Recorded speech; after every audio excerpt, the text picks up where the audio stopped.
नमस्कार, KP news 24/7 में आपका स्वागत है। मैं हूं पूजा आपके साथ। आइए सबसे पहले देखते हैं मुख्य समाचार।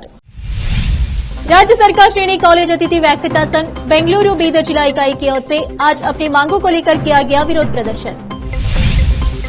सीबीआई जांच की सहमति वापस लेने पर सिद्धरामैया ने किया कैबिनेट का बचाव। डीके शिव कुमार ने किया किनारा। गुरुवार 23 नवंबर को तेलंगाना के मुख्यमंत्री के चंद्रशेखर राव ने जहीराबाद का किया दौरा। विशाल जनसभा को किया संबोधित। बीआरएस उम्मीदवार के माणिक राव को जिताने की अपील। नवी मुंबई नगर निगम भवन के पास हुआ हादसा, एक की हुई मौत। डीप फेक वीडियो बनाई चिंता। आईटी मिनिस्टर ने सोशल मीडिया प्लेटफॉर्मों को दिया 7 दिन का समय। नेपाल में 4.5 तीव्रता का भूकंप, जान माल के नुकसान की कोई खबर नहीं।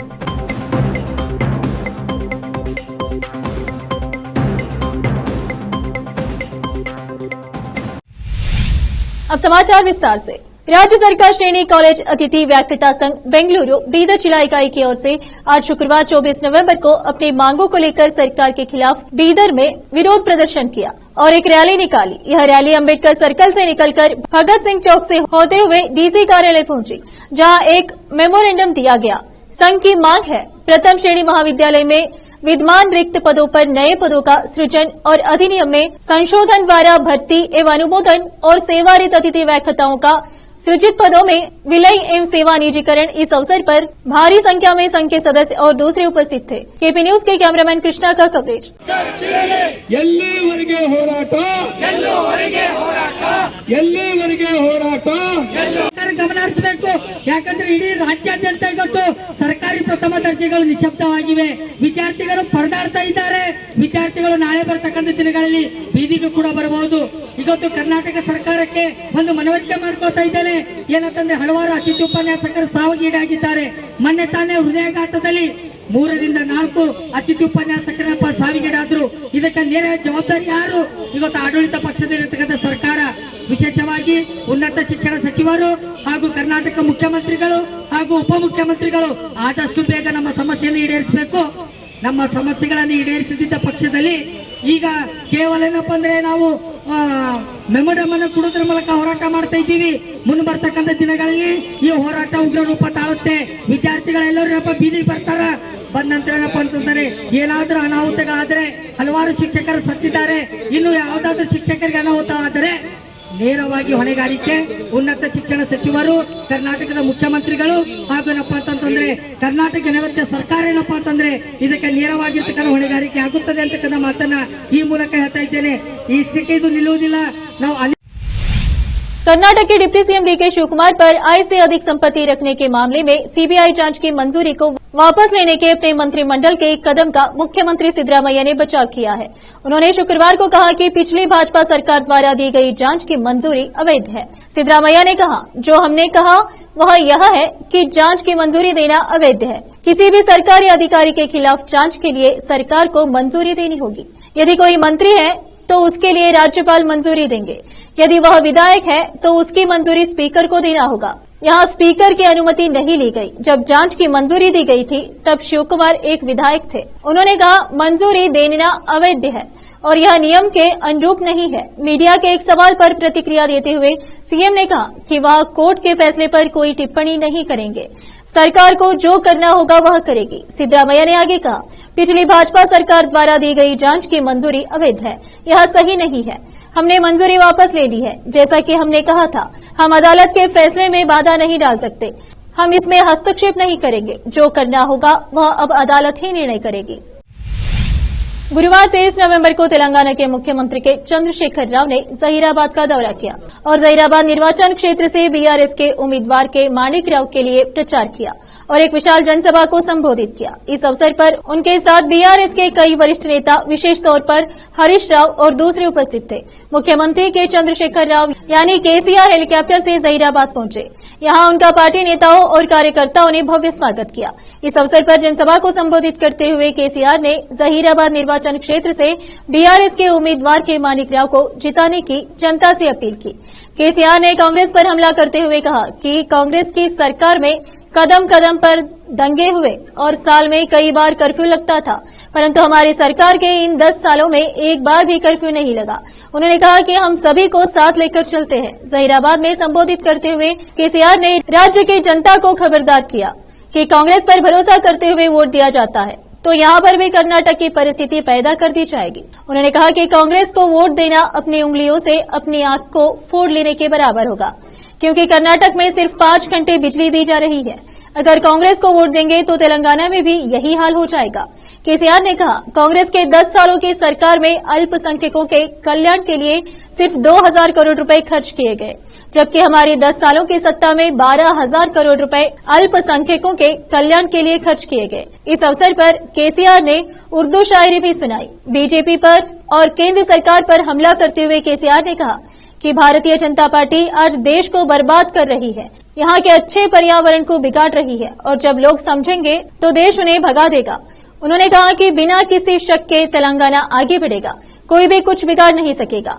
केसीआर ने कहा कि जनहित के कार्यों को प्रगति के साथ आगे बढ़ाने के लिए बीआरएस कब फिर एक बार सत्ता में लाने की जरूरत है। उन्होंने जनता से बीआरएस को वोट देने की अपील की। इस अवसर पर जहीराबाद से बीआरएस उम्मीदवार के माणिक राव ने भी संबोधित किया। केपी न्यूज के कैमरामैन कृष्णा का कवरेज। बहने, मैं अब तमाम लोगों को सलाम करता हूं। आप लोगों से अदबन गुजारिश करता हूं कि जहीराबाद हल्के असेंबली से माणिक राव साहब को जिताइए। इसलिए आप देख सकते हैं, आप गौर कर सकते हैं किसका क्या रवैया रहा। कांग्रेस के हुकूमत में कदम कदम पे दंगे, साल में कई बार कर्फ्यू लगता था हैदराबाद में, एक अननेसेसरी खौफ पैदा होता था। आज हमारे 10 साल के दौर में एक बार भी इस रियासत में कर्फ्यू नहीं लगा। इससे आप अंदाजा कर सकते हैं। हम सबको साथ लेके चलते हैं, किसी एक को 2 आंख समझते हैं, बिल्कुल सभी को साथ लिए चलते हैं। यहाँ से फरीद भाई मेरे दोस्त थे, बहुत ही अच्छा दोस्त थे। हम लोग मिलकर काम कर रहे थे। आज उनके फर्जंद को भी कारपोरेशन चेयरमैन बनाए। इंशाअल्लाह आगे जाके और भी बढ़ा देंगे और भी तरक्की करेंगे। हम लोग मिलकर काम करते थे पूरे। जब हम मिनिस्टर भी थे तो मिलके हम लोग मनसूबा बनाते थे, बड़े प्यार मोहब्बत से काम करते थे। मैं कभी कभी गुस्से में करता था फरीद भाई को, पूरे जुआरे आप खुद खा रहे रोटी के लिए हमको भी बेच दो बोले तो हमको बेचते थे फरीद भाई। इतना मतलब घरेलू दोस्ताना था, इतना प्यार मोहब्बत भी था हम दोनों के बीच में। तो इस एक और बात मैं आपको बताना चाहता हूँ। भारतीय जनता पार्टी आज देश को सतरोल कर रही है, बिल्कुल बिगाड़ रही है, अच्छा माहौल को बिगाड़ रही है, जिससे कोई फायदा नहीं है, किसी का भी फायदा नहीं है। और उनका कोई परमानेंट दौर नहीं है, कोई डरने की बात नहीं है। उनका दौर चंद दिनों के है, वो हमेशा के लिए नहीं रहेंगे। जनता को पूरा जब समझ में आएगा, देश खुद उनको लात मार के भगाएगा, फिर ये हंसी खुशी देश रहेगा। दूसरा बात, हमसे पहले 10 साल कांग्रेस हुकूमत किया लगातार। अब उनका देखिए कैसा रवैया है। 10 साल के कांग्रेस के हुकूमत में अक़लियती बहबूदी के लिए, यानी कि माइनॉरिटी डेवलपमेंट के लिए कांग्रेस सरकार ने खर्च किया सिर्फ 2000 करोड़। लेकिन हमारे सरकार में इन 10 सालों में हमने खर्च किया 12,000 करोड़। आज माइनॉरिटी बच्चों के लिए, खवातीन के लिए जिस अंदाजे में हमने रेजिडेंशियल स्कूल्स खोले हैं, आप लोग देख रहे हैं, आपके आंखों के सामने हैं। उन लोगों को अव्वल दर्जा तालीम हासिल हो रहा है। आगे चल के उन बच्चों का जिंदगी बनेगा, वो लोग डॉक्टर बनेंगे, इंजीनियर बनेंगे, कहीं अव्वल दर्जे ओहदे पे पहुंचेंगे। हम लोग ऐसा काम करते हैं। पहले उसको स्कूल का करार दिया, अब उसको जूनियर कॉलेज बना दिया, आगे चल के उनको डिग्री कॉलेज में भी बनाने का मंसूबा तैयार हो रहा है। तो हम लोगों का ये रवैया है। तेलंगाना का जद्दोजहद जब हम कर रहे थे, कई बार मैं यहाँ पे आया जहीराबाद में, शहर में मेरा तकरीर भी हुआ। उन दिनों में मैं कह रहा था, हमारे तेलंगाना के जंग में, तेलंगाना की लड़ाई में नेकी है, नीयत है, इंसाफ है। जब इंसाफ के साथ हम लड़ रहे हैं अल्लाह के घर में देर है लेकिन अंधेर नहीं है, और अल्लाह का करम हुआ, तेलंगाना रियासत हासिल हुआ। होता है जो मंजूर खुदा होता है। आज फिर वही ताकतें रियासत को एक अंदाजे में हम लेते जा रहे हैं, आगे बढ़ाते जा रहे हैं, सभी को साथ मिलकर ले जाने की कोशिश कर रहे हैं। भाजपा वाले आते, कांग्रेस वाले आते, इसको बिगाड़ने की कोशिश कर रहे हैं। भाजपा वाले आके कैसा हमारे एमएलए को खरीदने का कोशिश किया, ये भी आप लोग जानते हैं, आपके सामने है। हमने उसको पकड़ के जेल में डाल दिया, अंदर डाल दिया, ये भी आप लोग जानते हैं। तो इस प्रकार से होता है, लेकिन कुछ नहीं होगा। एक ईमानदार रियासत है, और मैं आपको वायदा करता हूं, जब तक केसीआर जिंदा है, तेलंगाना सेक्युलर रियासत ही बने रहेगा। इसको कोई नहीं बिगाड़ सकता, कोई ताकत बिगाड़ नहीं सकता। ये मेरा वादा है हमारे भाइयों के साथ। तो तेलंगाना बिना किसी शक के ये आगे बढ़ेगा, कोई कुछ नहीं बिगाड़ सकता। हिम्मत से काम लेंगे, सभी मिलकर आगे बढ़ेंगे। फानूस बनकर जिससे हिफाजत करे, आवाज जिससे हिफाजत करे, वो शमा क्या बुझे जिससे रोशन खुदा करे। अगर अल्लाह ताला का करम है तो हमें कोई नहीं रोक सकता, हम आगे बढ़ते ही रहेंगे इंशाअल्लाह। और अच्छा तरक्की आएगा, यहाँ पानी भी आएगा, हर लिहाज से हर फील्ड में हम आगे बढ़ेंगे।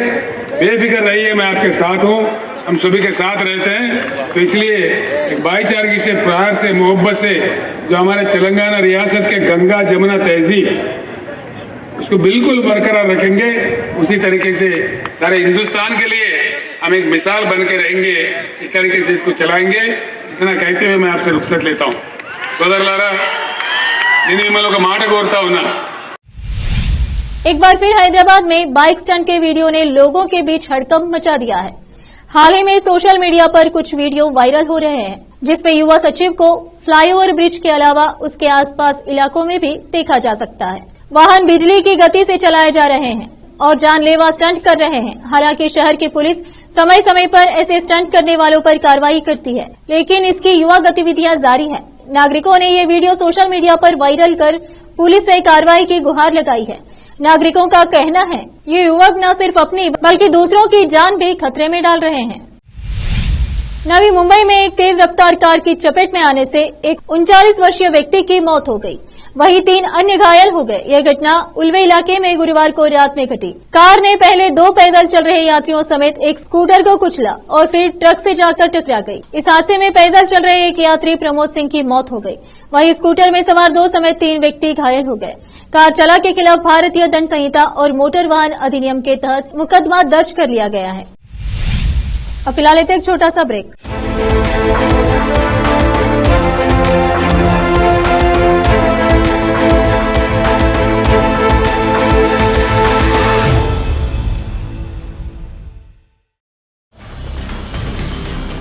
हिंदुस्तान के हर कोने में हम हैं मौजूद।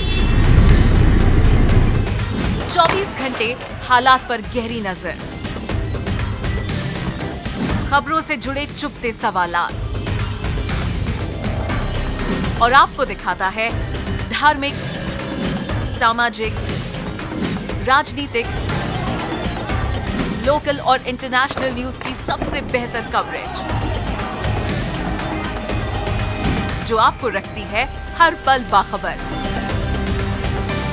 देश और दुनिया भर की खबर के लिए देखते रहें KP news 24/7। Noor education trust Bidar की ओर से चलाए जाने वाला Noor MEd and BEd college Bidar, recognised by NCTE Delhi and affiliated to Gulbarga University, Gulbarga. Admission are open for the academic year 2022-23. विशेषज्ञ और सक्षम शिक्षकों द्वारा शिक्षा प्राप्त करने के लिए नूर एमएड एंड बीएड कॉलेज में दाखिला लें और शांत वातावरण में शिक्षा प्राप्त करें। बीदर शहर में बेहतर शिक्षा का एकमात्र केंद्र Noor MEd and BEd college, Shahpur gate, Bidar. Phone numbers 9945283920, 8482221297। Break के बाद आपका स्वागत है समाचारों में। सोशल मीडिया पर एक के बाद एक डीप फेक वीडियो के आने से चिंतित केंद्रीय मंत्री राजीव चंद्रशेखर ने कहा कि ऐसी सामग्री की जांच के लिए एक अधिकारी नियुक्त किया जाएगा। सोशल मीडिया कंपनियों से मुलाकात के बाद उन्होंने कहा कि डीप फेक कंटेंट के खिलाफ कार्रवाई सुनिश्चित करने के लिए अधिकारी नियुक्त किए जाएगा। राजीव चंद्रशेखर ने कहा कि इलेक्ट्रॉनिक्स और सूचना प्रौद्योगिकी मंत्रालय MEITY के एक वेबसाइट विकसित करेगा, जिस पर उपयोगकर्ता IT नियम के उल्लंघन के बारे में अपनी चिंताओं को बता सकते हैं। केंद्रीय मंत्री ने कहा MEITY उपयोगकर्ताओं को IT नियमों के उल्लंघन के बारे में सूचित करने और FIR दर्ज करने में सहायता करेगा। मंत्री ने कहा कि पोस्ट शेयर करने वाले के खिलाफ FIR दर्ज की जाएगी और अगर वे यह खुलासा करते हैं कि पोस्ट कहां से आई है तो उसके खिलाफ मामला दर्ज किया जाएगा जिसने सामग्री पोस्ट की है। उन्होंने कहा कि सोशल मीडिया प्लेटफॉर्म को अपने उपयोग की शर्तों को IT नियमों के अनुरूप करने के लिए 7 दिन का समय दिया गया है। चंद्रशेखर ने कहा आज से IT नियमों के उल्लंघन के प्रति शून्य सहिष्णुता है।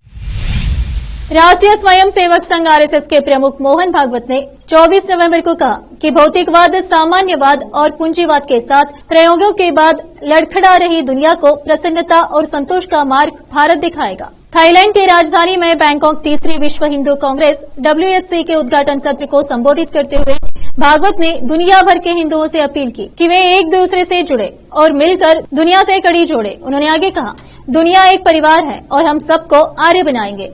उन्होंने दुनिया भर से आए विचारों को कार्यकर्ताओं, नेताओं और उद्यमियों को संबोधित करते हुए कहा, हमें हर हिंदू तक पहुंचना होगा, संपर्क साधना होगा। सभी हिंदू मिलकर दुनिया में सभी से संपर्क साधेंगे। हिंदू अधिक से अधिक संख्या में जुड़ रहे हैं और दुनिया के साथ जुड़ने की प्रक्रिया शुरू हो गई है।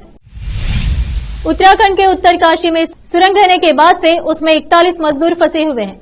मजदूरों की जान बचाने के लिए बचाव अभियान चालू कर दिया गया है। आपको बता दें कि आज हादसे का 12वां दिन है और ऐसे में उन 41 मजदूरों की रक्षा के लिए महाकाल मंदिर में महामृत्युंजय मंत्र का जाप कराया गया। शराब नीति से जुड़े मनी लॉन्ड्रिंग के मामले में आरोपी आप सांसद संजय सिंह दिल्ली के राउज एवेन्यू कोर्ट में जमानत याचिका दाखिल की। इससे पहले संजय सिंह कोर्ट में पेश हुए। ईडी ने कहा है कि मामले में जल्द सप्लीमेंट्री चार्जशीट दाखिल की जाएगी। राउज एवेन्यू कोर्ट ने संजय सिंह की न्यायिक हिरासत 4 दिसंबर तक के लिए बढ़ा दी है। कोर्ट ने संजय सिंह को जेल में इलेक्ट्रॉनिक केतली देने की भी इजाजत दे दी है। केरल के कोझिकोड में गुरुवार 23 नवंबर को फिलिस्तीन के समर्थन में एक रैली को संबोधित करते हुए कांग्रेस नेता और राज्यसभा सांसद KC वेणुगोपाल ने इजरायली प्रधानमंत्री बेंजामिन नेतन्याहू और भारतीय PM नरेंद्र मोदी के बीच तुलना की। इजरायल और हमास की जंग के बीच केरल प्रदेश कांग्रेस कमेटी KPCC ने कोझिकोड के समुद्र तट पर फिलिस्तीन एकजुटता रैली का आयोजन किया था। रैली का उद्घाटन कांग्रेस महासचिव संगठन KC वेणुगोपाल ने किया और इसमें पार्टी सांसद शशि थरूर समेत राज्य के अन्य नेता शामिल हुए। अब लेते एक छोटा सा ब्रेक।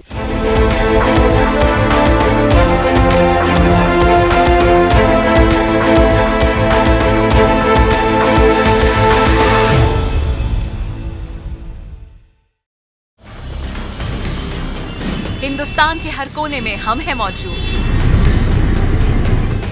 24 घंटे हालात पर गहरी नजर, खबरों से जुड़े चुपते सवालात और आपको दिखाता है धार्मिक, सामाजिक, राजनीतिक, लोकल और इंटरनेशनल न्यूज की सबसे बेहतर कवरेज जो आपको रखती है हर पल बाखबर। देश और दुनिया भर की खबर के लिए देखते रहें KP news 24/7। Noor education trust Bidar की ओर से चलाए जाने वाला Noor MEd and BEd college Bidar, recognised by NCTE Delhi and affiliated to Gulbarga University, Gulbarga. Admission are open for the academic year 2022-23. विशेषज्ञ और सक्षम शिक्षकों द्वारा शिक्षा प्राप्त करने के लिए नूर एमएड एंड बीएड कॉलेज में दाखिला लें और शांत वातावरण में शिक्षा प्राप्त करें। बीदर शहर में बेहतर शिक्षा का एकमात्र केंद्र Noor MEd and BEd college, Shahpur gate, Bidar. Phone numbers 9945283920, 8482221297। Break के बाद आपका स्वागत है समाचारों में। श्रीदेवी की फेमस फिल्म नागिन और जानी दुश्मन जैसी हिट फिल्मों का निर्देशन करने वाले फिल्म निर्माता राजकुमार कोहली का आज सुबह निधन हो गया है। उन्होंने 93 साल की उम्र में अंतिम सांस ली। बताया जा रहा है कि शुक्रवार के दिन सुबह 8 बजे दिल का दौरा पड़ने की वजह से उन्होंने इस दुनिया को हमेशा के लिए अलविदा कह दिया है। बता दें, राजकुमार कोहली के बेटे बॉलीवुड के जाने माने चेहरे हैं। अरमान कोहली वह बिग बॉस में भी नजर आए थे। उनके पिता का आज सुबह 24 नवंबर को निधन हो गया है। नेपाल की राजधानी काठमांडू में बृहस्पतिवार को भूकंप के मध्यम दर्ज के झटके महसूस किए गए। रिक्टर पैमाने पर भूकंप की तीव्रता 4.5 मापी गई। अधिकारियों ने यह जानकारी दी। अधिकारियों के मुताबिक भूकंप के कारण जान माल के नुकसान की कोई खबर नहीं है। नेपाल के राष्ट्रीय भूकंप निगरानी और अनुसंधान केंद्र के अनुसार भूकंप के झटके देर रात 1:19 पर महसूस किए गए, जिसका केंद्र काठमांडू से 30 किलोमीटर दूर मकवानपुर जिले के चितलांग इलाके में स्थित था। भूकंप के झटके राजधानी काठमांडू के अलावा नूकोट, धाडिंग, भक्तपुर, ललितपुर और मकवानापुर जिलों में भी महसूस किए गए। आखिर में फिर एक बार देखते हैं मुख्य समाचार। राज्य सरकार श्रेणी कॉलेज अतिथि व्याख्याता संघ बेंगलुरु बीदर जिला इकाई की ओर से आज अपनी मांगों को लेकर किया गया विरोध प्रदर्शन। सीबीआई जांच की सहमति वापस लेने पर सिद्धरामैया ने किया कैबिनेट का बचाव। डीके शिवकुमार ने किया किनारा। गुरुवार 23 नवंबर को तेलंगाना के मुख्यमंत्री के चंद्रशेखर राव ने जहीराबाद का किया दौरा। विशाल जनसभा को किया संबोधित। बीआरएस उम्मीदवार के माणिक राव को जिताने की अपील। नवी मुंबई नगर निगम भवन के पास हुआ हादसा, एक की हुई मौत। डीप फेक वीडियो बनाई चिंता। आईटी मिनिस्टर ने सोशल मीडिया प्लेटफॉर्मों को दिया 7 दिन का समय। नेपाल में 4.5 तीव्रता का भूकंप, जान माल के नुकसान की कोई खबर नहीं।